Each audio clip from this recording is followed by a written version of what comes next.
In today's video, I'll show you how to get the DLS 25 mod menu completely free in 2025. It works on both iOS and Android devices.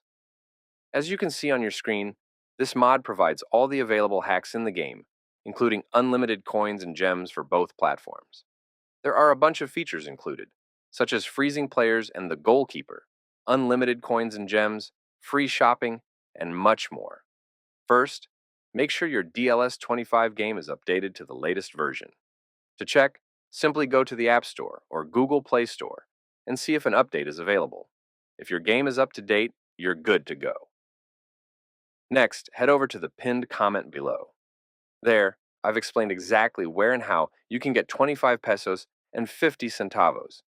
If this method works for you, be sure to leave a like. That's it for today. See you all in the next video. Bye-bye.